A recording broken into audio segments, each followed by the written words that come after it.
भगवान वीरो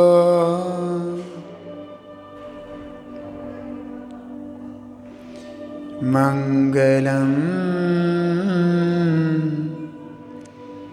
गौतमो गणी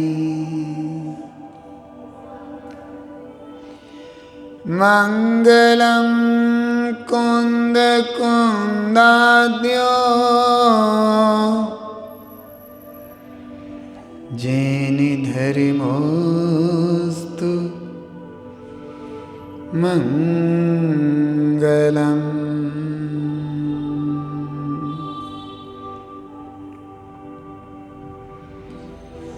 इडमो अरियंताणं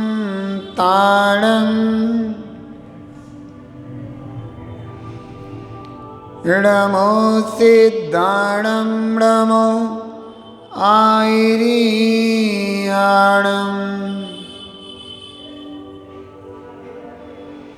इडमो उवज्झायाणं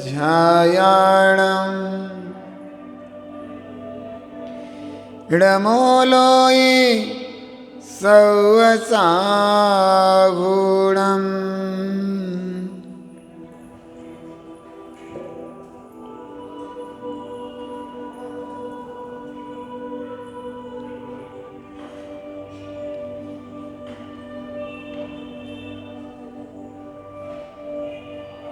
पदम प्रभु भगवान, पास प्रभु महावीर भगवान और बाहुबली स्वामी भगवान को नतमस्तक होकर आचार्य श्री कुंद स्वामी, आचार्य श्री रविसेन स्वामी, आचार्य श्री शांति सागर जी महामुनिराज, आचार्य गुरुदेव श्री धर्मभूषण जी महामुनिराज और आचार्य श्री सम्यक्त भूषण जी महामुनिराज को मैं वंदन और नमस्कार करता हूँ।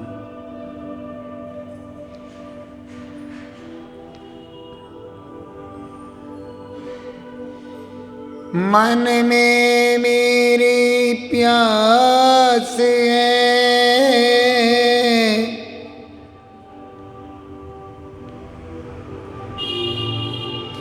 आत्म धर्म को पाऊं,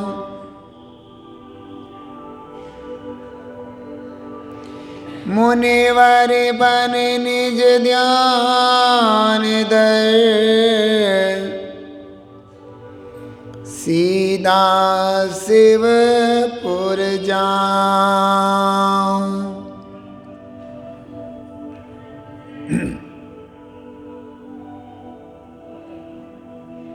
भव्यात्मन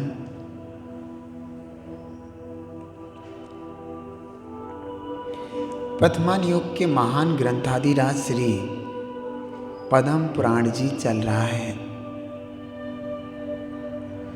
इसमें रामचंद्र जी का विस्तृत वर्णन है। महापुरुषों के जीवन चारित्र को सुनकर के जीवन और मन पवित्र हो जाता है।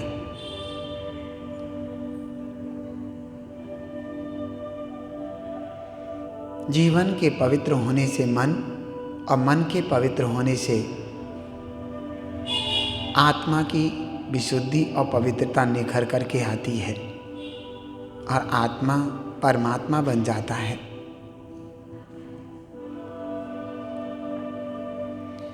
इस पंचम काल में भी वीतरागी देव, निगंत गुरु और माँ जिनवाणी का जो शरण है, यह जीवों को भगवान बनने में महत्वपूर्ण कारण है। प्रसंग चल रहा था, सची इंद्राणी बालक को लाकर के सौदार में इंद्र के हाथों में सौंप देती है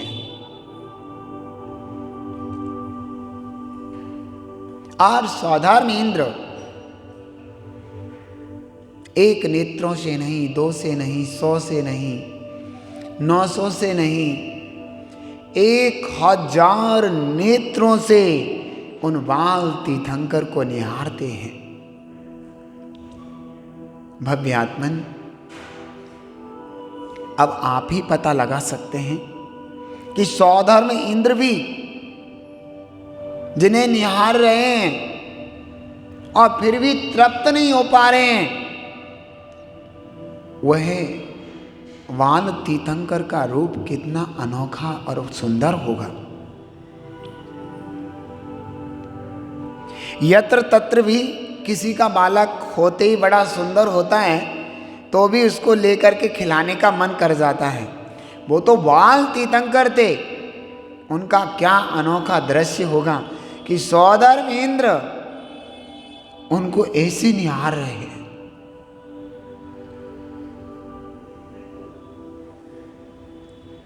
और फिर सौधर्म इंद्र ने उन बाल तीर्थंकर को ऐरावत हाथी पर बैठ करके सिंहासन पर अपनी गोद में बिठाया और उनको हाथों से पकड़ लिया। वे बाल तीर्थंकर जन्म से ही 3 ज्ञान के धारी थे, उनको अवधि ज्ञान भी था। वो सब जान रहे थे, सब समझ रहे थे।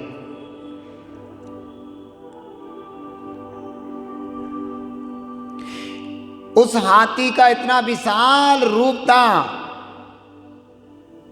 कि उसके दांतों पर इंद्राणियां नृत्य कर रही थी।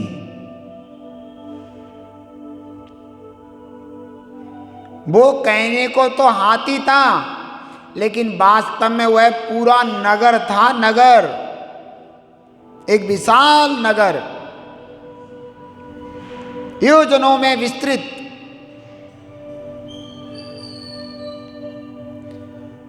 उसमें सरोवर भी थे, बावड़ियां थी। ये सब दृश्य हाथी के ही अंदर था।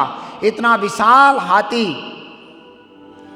और उस हाथी पर सौधर्मेंद्र सिंहासन पर अपनी गोद में बाल तीर्थंकर को बिठाए हुए हैं और सब देव जय जयकार करते हुए जा रहे हैं। क्या दृश्य था उनका।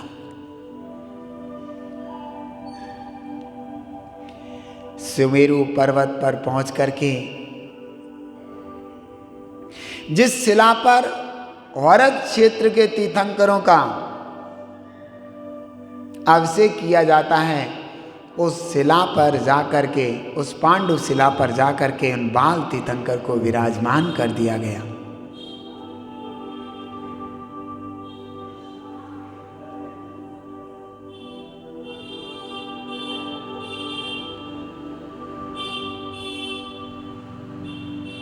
सभी देवलोग क्षीर सागर तक विस्तृत हो गए, लाइन लग गई।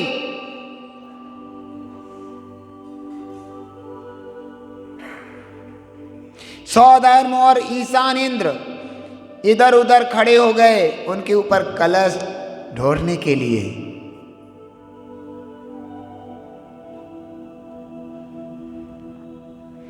एक कलश का माप 1 योजन का उसका मुंह, 4 योजन का उसका पेट और 8 योजन का वो गहरा कलश था। 1 योजन का माप 4 कोस का होता है और 1 कोस लगभग 3 किलोमीटर का होता है। तो तीचो को 12 यानी कि 12 किलोमीटर का तो उसका मुख था कलश का।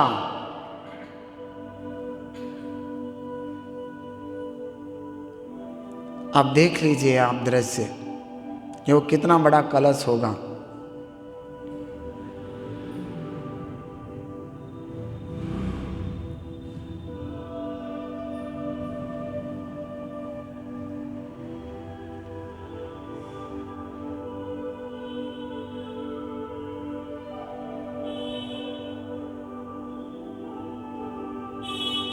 भव्यात्मन, इतनी विशालता। सौधर्म और ईशानेंद्र कलश ढुराने के लिए तैयार हैं। सौधर्म इंद्र के मन में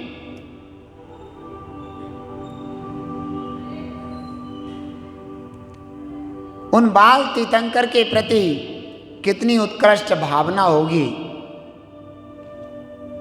कि मैं उनका नमन कराऊं, और कलश ढोरना प्रारंभ हो जाता है।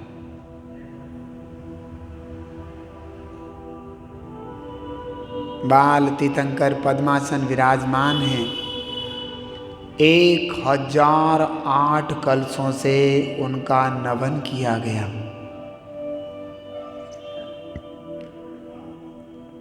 कहते हैं जब नमन हो रहा था तो ऐसा लग रहा था कि सुमेरु पर्वत से झरना झर रहा हो। दूध के समान वह स्वच्छ जल वास्तव में दुग्ध ही लगता था।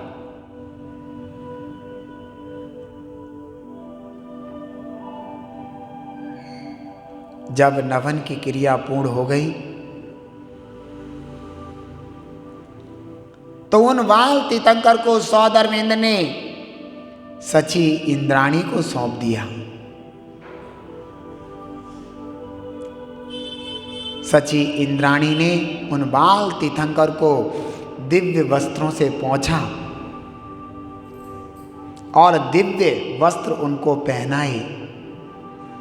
कानों में कुंडल, हाथ में चूड़ा, पैरों में चूड़े, कमर में करधनी, उनको इस तरीके से वस्त्राभूषण पहनाए।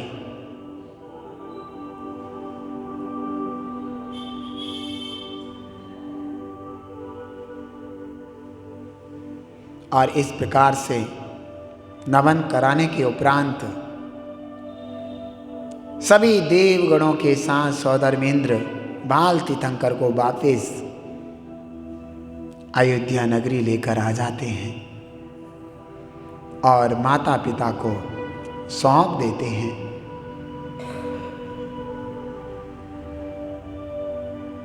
माता पिता बड़े हर्षित थे। उसी समय सौधर्म इंद्र वहाँ आनंद नाटक करता है, नृत्य करता है।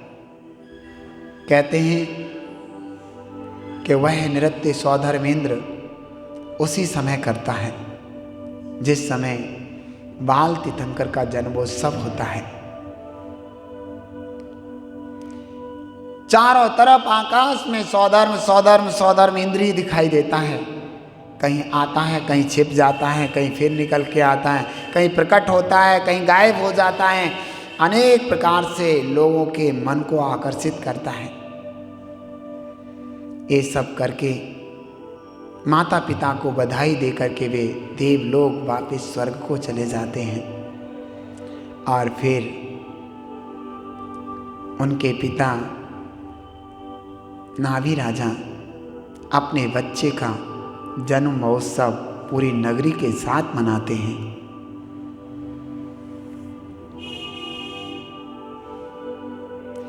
ऐसा भी कहा जाता है कि सची इंद्राणी और माता दोनों मिलकर के बालक को झूला भी झुलाते हैं।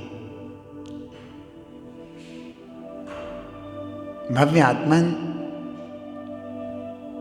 आप सोच रहे होंगे उस समय का दृश्य क्या होता होगा, कभी हम भी वहां हो। आप होगे जरूर, लेकिन किस दशा में थे ये नहीं पता।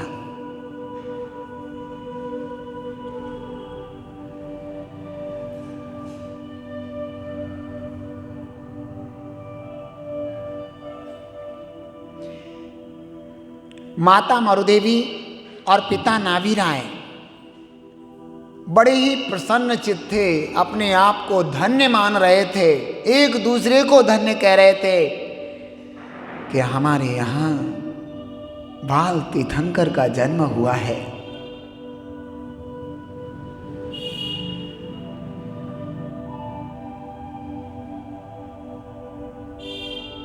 और माता बड़े लाड़ प्यार से उन तीर्थंकर का लालन पालन कर रही थी। इंद्र ने सौधर्म इंद्र ने बाल तीर्थंकर के अंगुष्ठ में अमृत स्थापित किया था, जिससे वो अपने अंगूठे का ही पान करते रहते थे। वो माता का दुग्ध पान नहीं करते थे।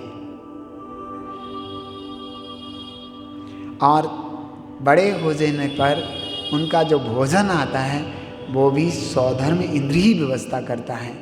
उनके जो वस्त्र होते हैं वो भी सौधर्म इंद्र ही व्यवस्था करता है। उनके माता पिता को इसकी किसी भी चीज़ की जरूरत नहीं होती।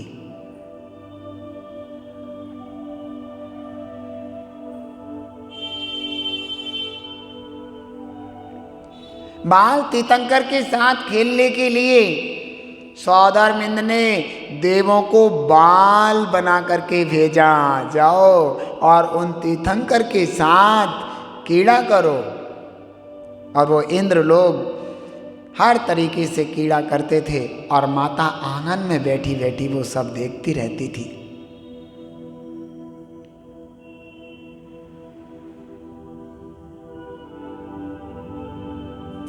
उनके सारे जीवन की कीड़ा हो, बोलना चालना हो, उठना बैठना हो, बड़ा विवेक का होता था।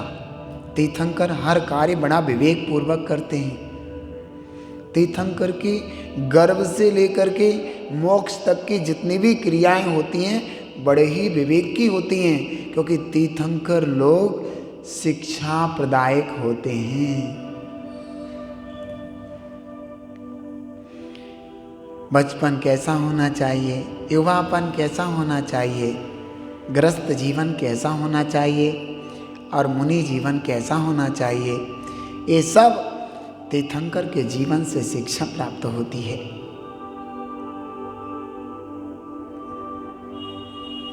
ऐसा उन तीर्थंकर, बाल तीर्थंकर का जीवन था।